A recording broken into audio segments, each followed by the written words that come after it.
kembali dengan saya Polmer Nadabdab. Pada saat ini saya akan bahas matematika peminatan kelas 10, yaitu tentang konsep vektor. Nah, apa saja yang mau kita pelajari di konsep vektor ini? Yang pertama, apa itu pengertian vektor? Kemudian yang kedua, vektor posisi. Yang ketiga, kesamaan vektor. Nah, ini dia yang mau kita pelajari untuk saat ini. Baik, kita mulai dari yang pertama. Pengertian vektor. Vektor itu adalah besaran yang mempunyai besar dan arah. Nah, di sini kita harus tahu ya. Di sini kita harus tahu bahwa besar di sini maksudnya apa? Besar di sini maksudnya adalah panjangnya. Oke. Nah, jadi di sini syaratnya vektor itu harus ada panjangnya, harus ada besarnya, dan harus ada arahnya. Nah, coba perhatikan gambar di bawah ini, penggunaan vektor dalam kehidupan sehari-hari. Nah, misalkan mobil ini bergerak ke arah barat. Jadi arahnya ke arah barat di sini. Oke. Nah, sesuai dengan arah mata angin di sini ya. Nah, kemudian diketahui lagi bahwa kecepatan mobil itu adalah 100 km per jam. Tentu dengan kecepatan mobil tersebut maka akan ada jaraknya ya, atau akan ada panjang yang sudah atau yang akan ditempuhnya. Sehingga kalau kita kembali ke definisi tadi, ada besarnya atau ada panjangnya, kemudian ada arahnya. Ini arahnya ke arah barat. Kemudian panjangnya yaitu adalah jarak yang ditempuh mobil tersebut. Nah, itu dia penggunaan vektor. Contoh ya, salah satu penggunaan vektor dalam kehidupan sehari-hari. Nah, kalau misalnya di sini saya buatkan ada sebuah garis ya, ada sebuah garis ini mempunyai panjang atau panjangnya sudah ada. Nah, kalau hanya seperti ini aja tentu ini tidak vektor. Tetapi kalau saya tambahkan di sini arahnya, kalau saya buat ke sini arahnya, baru ini vektor, yaitu arahnya sudah ada dan panjangnya sudah ada. Kemudian kalau saya misalkan di sini yang ini adalah titik A, titik A ini adalah titik pangkal ya, titik pangkal vektor tersebut. Kemudian di sini saya misalkan titik B. Nah, titik B ini adalah titik ujung vektor tersebut. Nah, ini ya, yang vektor yang pangkalnya A dan ujungnya B, ini bisa juga penulisannya atau saya tuliskan begini. Jadi ini kita baca adalah vektor AB. Kita buat garis di atas AB-nya ya. Nah, itu kalau menggunakan pangkal dan ujung ya, pangkal dan ujung, yaitu titik pangkal dan titik ujung. Kalau kita menggunakan dua huruf ya. Nah, kalau misalkan ini adalah kita menggunakan satu huruf, misalkan saja vektor AB ini adalah vektor P. Nah, ini adalah P kecil, huruf P kecil ya, huruf P. Nah, jadi kalau satu huruf dia berarti dia huruf kecil, tetapi tetap kita bubuhkan garis di atasnya. Nah, di sini perlu kita ketahui bahwa kalau sebuah vektor yang ada titik pangkalnya dan ada titik ujungnya, maka kalau gambar itu saya tuliskan ini ya, ini vektor AB ini sebenarnya adalah ujung dikurangi pangkal, titik ujung dikurangi titik pangkal. Berarti titik ujungnya adalah B, ini dikurangi dengan A. Nah, seperti itu ya. Jadi sama saja. Nah, baik, seperti itu dia pengertian vektornya. Supaya lebih jelas, coba kita perhatikan contoh berikut. Diketahui di sini koordinat titik P ya 4,8. Kemudian ya koordinat titik Q 2,-3. Nah, di sini ditanyakan adalah vektor PQ. Jadi kalau misalnya saya buatkan di sini ya, kalau saya buatkan di sini ini adalah ujungnya, berarti pangkal vektor tersebut adalah titik P, sedangkan ujung vektor ini adalah titik Q. Jadi ini adalah vektor PQ-nya. Berarti ujungnya adalah Q, pangkalnya adalah P. Sehingga vektor PQ itu sama dengan ujung kurang pangkal. Berarti Q dikurangi dengan P. Nah, Q itu adalah titiknya sudah ada.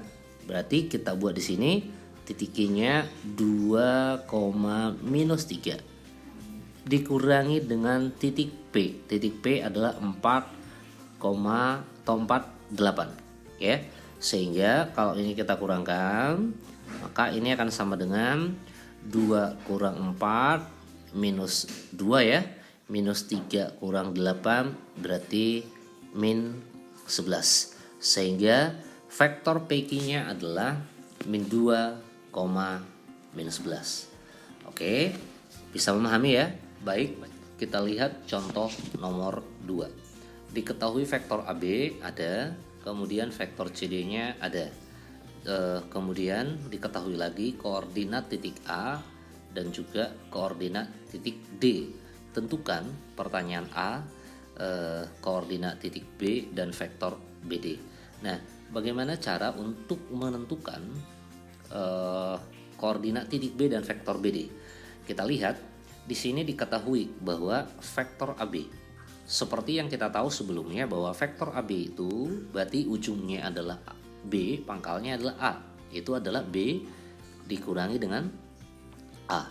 Nah, karena yang ditanya di sini B, berarti B itu sama dengan ya, B itu sama dengan. Jadi kalau saya buat di sini ini A, lihat tanda panah yang sudah saya buatkan itu ya, bahwa B sama dengan koordinat titik A ditambahkan dengan ya, tambahkan dengan minus 2, 8, 5. Nah, bahwa tadi titik A sudah ada ya, diketahui di soal ini minus 6. Berarti ini saya tulis ya, minus 6, 2, minus 3. Oke, ditambahkan dengan minus 2, 8, 5. Sehingga kalau ini kita tambahkan, tentu ini sama dengan minus 6 tambah minus 2 adalah minus 8. 2 tambah 8 adalah 10. Minus 3 tambah 5 adalah 2. Jadi yang inilah koordinat titik A. Ini saya tulis begini ya. Jadi ini adalah minus 8. Kemudian ini 2 tambah 8 tadi adalah 10. Kemudian yang ini adalah 2 ya, minus 3 tambah 5. Nah, inilah dia titik B. Kemudian vektor BD. Vektor BD ya, vektor BD itu adalah D kurang B ya. Berarti D dikurangi dengan B. Nah, D tadi itu sudah diketahui di soal ya. Nah, berarti ini D ini adalah 4 minus 5. Oke, dikurangi dengan B. B yang baru kita hitung. Itu minus 8, 10, 2. Sehingga kalau ini kita kurangkan 4 kurang minus 8 itu adalah 12 ya. 4 kurang 10 adalah minus 6. Minus 5 kurang 2 adalah minus 7. Nah, seperti itu ya. Oke, bisa memahami ya. Nah, baik. Untuk yang B ya, untuk yang B karena cara kerjanya sama seperti A, ini saya tinggalkan sebagai latihan. Andaikan nanti belum dapat atau belum ketemu jawabannya, boleh dituliskan di kolom komentar, pasti saya bantu ya. Oke, jadi silakan mencoba untuk yang B. Kita lanjut. Contoh berikut. Nah, contoh berikut ini adalah kita mau menentukan komponen vektornya ya. Kita mau menentukan komponen vektornya yang digambarkan di dalam koordinat Kartesius. Nah, bagaimana cara untuk menentukan komponen vektor? Oke, nah kita mulai dari vektor A. Coba lihat di situ vektor A. Oke, ini saya tulis ya, vektor A. Nah, yang ini vektor A. Nah, untuk menentukan komponen vektornya ya, kita melihatnya nih 1, 2, 3. Ke kanan dia 3. Berarti yang ini 3. Ya. Kemudian ke atasnya 1, 2. Berarti vektor A-nya adalah 3, 2. Jadi kalau dia ke kanan itu positif, kalau ke atas positif juga. Sedangkan kalau dia ke kiri, ke sini ya, itu negatif, ke bawah negatif juga ya. Nah, coba kita lihat vektor B. Nih, vektor B. Oke. Nah, vektor B. Kita lihat kemana dia arahnya yang pertama ya. Untuk yang pertama kita lihat ke kanan atau ke kiri dulu ya. Vektor B-nya ini 1 ke kanan, 1, 2, 3 ke kanan ya. Berarti positif 3. Nih 3. Kemudian nah ini ke bawah 1, 2, 3. Kalau ke bawah berarti apa? Nih negatif. Oke, bagaimana? Bisa ya? Oke. Untuk selanjutnya vektor C. Vektor C ini kita lihat ya, kita lihat dia itu arahnya ke kanan, ke kiri, maaf. 1, 2, 3. Berarti yang ini kalau ke kiri tadi apa? Negatif ya? Berarti negatif 3. Nah, kemudian dia itu kan mendatar ya, mendatar tidak ke atas ke bawah, maka dia 0. Oke. Kemudian supaya lebih bisa lagi kita lihat vektor D. Vektor D ya, perhatikan di sana vektor D arahnya kemana? Kita lihat ini 1, 2, 3, 4, 5 ke kiri. Berarti apa? Minus 5. Kemudian 1, 2 ke bawah ya. Berarti minus 5, minus 2. Oke, bagaimana? Sudah bisa? Nah, satu lagi vektor E. Vektor E-nya hanya dia ke atas ya, ke atas. Itu kebalikan dari yang C tadi ya. Berarti ini sudah pasti 0. Nah, ini ke atas ya. 1, 2, 3, 4, 5, 6, 7. Berarti titik E adalah vektor C, vektor titik E maksudnya 0, 7. Bagaimana? Bisa ya untuk menentukan komponen vektornya ya? Oke, baik. Semoga bisa memahami penjelasan saya ya. Kita lanjut ke berikut. Vektor posisi. Nah, pengertian vektor posisi ini adalah suatu vektor yang titik pangkalnya itu berada pada pusat koordinat. Ya, kalau di sini posisi suatu titik ya terhadap titik pangkal koordinat. Posisi suatu titik terhadap titik pangkal koordinat. Jadi ini titik P. Ini titik P. X, Y. Nah, ini pangkal koordinat. Nah, jadi kalau ini saya tuliskan, yang ini adalah vektor OP. O tadi adalah pangkal koordinat. Ya. Nah, atau ini sama saja dengan vektor P kecil. Jadi vektor OP itu adalah vektor posisi karena pangkalnya berada pada pusat koordinat. Nih, berada pada titik 0,0. Itu dia vektor posisi. Oke, bagaimana? Bisa memahami ya? Nah, jadi intinya bahwa vektor posisi itu adalah vektor yang pangkalnya atau pangkal dan ujung gitu kan, pangkalnya berada pada titik pusat koordinat. Itu saja yang harus diperhatikan ya. Oke, coba kita perhatikan di sini contohnya. Ada titik A, kemudian ada titik B, kemudian vektor posisi titik C adalah C kecil. Nah, jadi vektor posisi titik C berarti ini sebenarnya adalah vektor OC. Kenapa bisa kita katakan begitu? Karena vektor posisi, tadi vektor posisi adalah vektor yang titik pangkalnya pada pusat koordinat. Oke, dan di sini ini vektor C kecil. Sehingga vektor C kecil itu ini sudah didefinisikan bahwa vektor C kecil itu diketahui adalah sama dengan vektor AB. Nah, karena ini kita sudah tahu vektor AB berarti kan pangkalnya A, ujungnya adalah B. Berarti ini adalah B dikurangi dengan A. Oke. Nah, titik B sudah ada. Tinggal kita masukkan yaitu 5, 3 dikurangi dengan A. A itu berapa? 2 min 1. Sehingga ini akan sama dengan, ya, ini akan sama dengan 5 kurang 2 ini 3.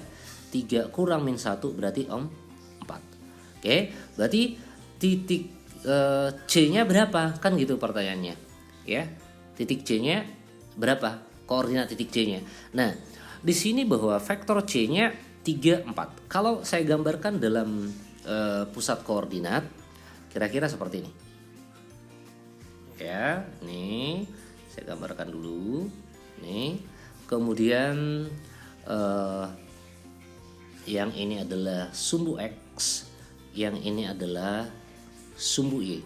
Nah, vektor tadi vektor C ya, vektor C ini 3, 4. Berarti ke kanan ya, 3, 1, 2, 3. Kemudian 4, 1, 2, 3, 4. Nah,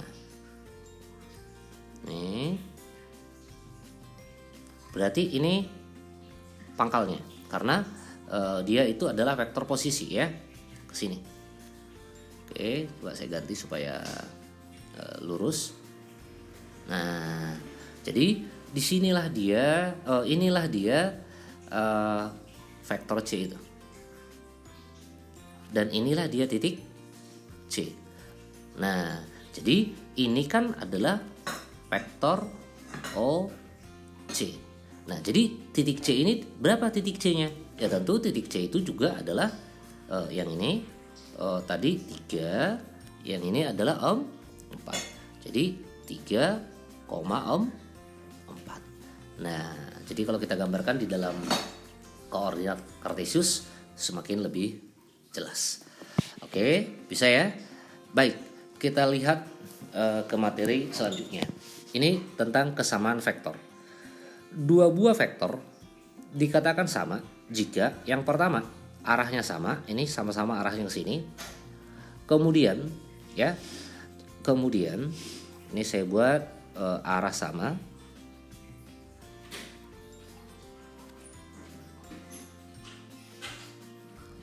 Dan panjangnya harus sama.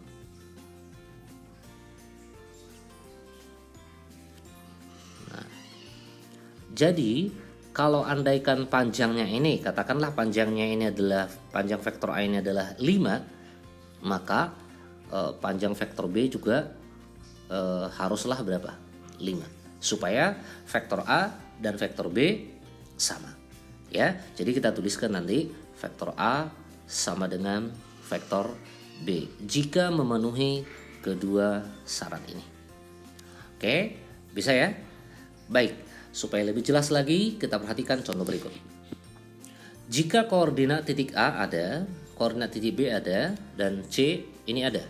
Nah, dikatakan bahwa vektor AB nih sama dengan vektor BC.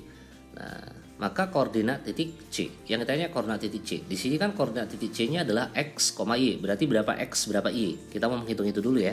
Nah, vektor AB berarti ini adalah B kurang A yang ujungnya A ujungnya B, maaf, pangkalnya A. Yang ini vektor BC berarti ujungnya adalah C, pangkalnya adalah di sini apa? C kurang B. Begitu kan? Nah, B-nya ya, B-nya sudah ada. Ini. Berarti kalau B kurang A, yang ini minus 5 kurang 2 ya. Berarti yang ini adalah minus 5 kurang 2, berarti ini adalah minus 7. Kemudian 4 ya, 4 dikurangi 3 berarti 1. Nah, sama dengan ya C kurang B. C-nya X Y dikurangi dengan B. Ya, dikurangi dengan B. B-nya tadi adalah ini minus 5 4. Nah, begitu kan? Oke. Nah, sehingga kalau ini kita lanjutkan, ini adalah minus 7 1 sama dengan ya, sama dengan yang ini kita kurangkan X kurang minus 5 berarti X tambah 5. Yang ini adalah apa? Y kurang 4. Maka dari sini kita akan mendapatkan X tambah 5 ya, itu sama dengan minus 7. Sehingga X-nya adalah minus 7 kurang 5 min 12. Dengan cara yang sama, Y kurang 4 sama dengan 1. Sehingga Y sama dengan 1 tambah 4, 5. Maka koordinat titik C-nya yaitu X, Y tadi. Itu adalah X-nya sudah kita hitung min 12, Y, 5. Nah, seperti itu dia. Oke, bisa ya? Baik, kita lihat satu contoh soal lagi. Ya, satu contoh soal lagi. Nah, ada koordinat titik P, Q, dan R. Jika vektor PQ sama dengan vektor RS, berapakah koordinat titik S? Jadi sebenarnya sama cara kerjanya. PQ ini ya, Q ini kan Q dikurangi dengan P, begitu kan? Nah, RS adalah S kurang R. Nah, kalau kita lihat Q kurang P, ini Q 3 kurang min 1 ya. Berarti yang itu adalah 4. Kemudian minus 2 kurang minus 3. Itu adalah 1 ya. Minus 2 kurang minus 3 ya. Oke, 1 ya. Oke, kita lanjutkan. Ini sama dengan tadi S kurang R. S-nya yang ditanya ya, kurang R. R-nya sudah ada, diketahui tadi adalah 2, 3. Nah, sehingga S sama dengan ya, S sama dengan ini saya buatkan 4, 1 ditambahkan dengan nih 2, 3. Nah, kita dapatkan titik S-nya adalah berapa ini? 6,4. 6,4. Jadi jawabannya adalah A. Oke. Ya, bisa ya. Baik, untuk saat ini hanya ini yang bisa saya sampaikan. Semoga kalian bisa memahami penjelasan saya dan semoga bermanfaat apa yang saya sampaikan. Terima kasih.